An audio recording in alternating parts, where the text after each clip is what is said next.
Thanks, Mayor. Thank you, Chief Story, Brad. Really appreciate it. This is a hard one. I understand deeply all of the concerns being brought up by my colleagues so far. I want to tell people in the public I am receiving and reading your emails. Hopefully you at least get from me a receipt acknowledged message so you know I've seen it. As we've said many times, but it always bears repeating. When we have something that we're going to vote on, we really can't engage a lot in discussion on it. And I want everyone to know that all of these voices are informing how I'm thinking about this. And as concerning as it is to think about how this can go wrong, I want to talk about how this can go right. Because to me, the reality is a lot of the folks we're talking about are not getting services anyway. And as a city leader, I feel a deep sense of responsibility. I sometimes feel neglectful when I see people who I know are desperately in need of services, and if I'm too afraid to try something new, then I don't feel that I am necessarily doing my due diligence up here. So in terms of, to me, and Chief, I think you would probably agree, the way this goes right is that an individual ends up in treatment, ends up in a better position than when they were first encountered. Can you talk a little bit about community partners with whom you've met on this, some conversations you've had? Where are we in terms of preloading as many players as possible to deal with this productively? Mayor, Councilor Graham, leading up to this, it's in fact right after everything that happened in February, I met with Nicole about a number of issues, Nicole Martinez with the Community of Hope, and at least gave her a heads up that this is something that I was going to pursue, specifically the shopping cart ordinance. And I don't know that I'd say she's supportive of it, but I think if it passes, she's willing to be a partner to do it right, to do it the best way we can. So I spoke to Ms. Martinez, I spoke to Judge Velosa and municipal court staff.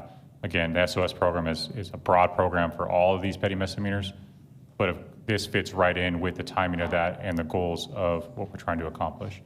And so that includes diversion, first and foremost, if possible, if not even a condition of a conviction, to make sure that the result is treatment. And I do agree, it's a win-win for everybody. If the city is cleaned up, there's less crime, there's less people being victimized, and the people who are suffering generally from mental illness and or substance use actually get some help for once.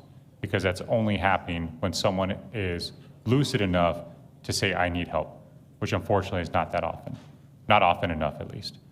And those partners come together. Mano a Mano, I will say, has been a great partner, especially with our community outreach section. They are hardworking. They do a lot of good in these areas where we have all this blight and trash. And so that'd be one of our partners. Other city departments, Parks and Recreation, where we see a lot of these issues in our parks. And when I say everything's intertwined, everything is related, it really is. And there's all this carryover. That's why I do feel this ordinance would have a positive effect. And maybe not, I wouldn't have felt as strong about that 2 years ago.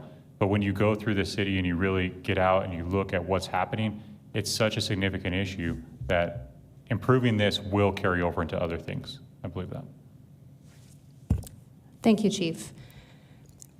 And I think better in writing than I'm able to just speak off the cuff. And I wasn't sure if this was the day that we're all going to kind of make our statements, but I did write a little, and I hope you guys will indulge me. I'm just going to read 3 quick paragraphs. And again, a lot of this is based on communication that I've received from the public, people reaching out with questions, with concerns, with support, and I want to acknowledge everything I'm hearing. So, a protest I've heard consistently about the proposed ordinances is that they will increase engagement between police officers and some of our most vulnerable people.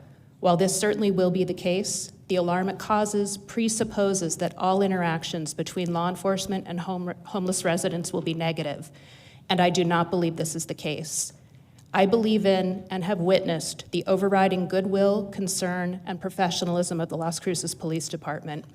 I understand that, like any policymaker, I cannot predict absolutely what all consequences of my decisions will be. But I trust that our officers will, in good faith, work to find the critical balance necessary to improve safety and security for all residents, while also increasing the chance that those facing challenges like addiction and mental health issues will plug into available resources. So just wanted to say that part. And I wrote a whole lot more, so if you're excited at a future session, I'll regale you, but thank you, Mayor. Thank you, Councilor Graham. Anyone?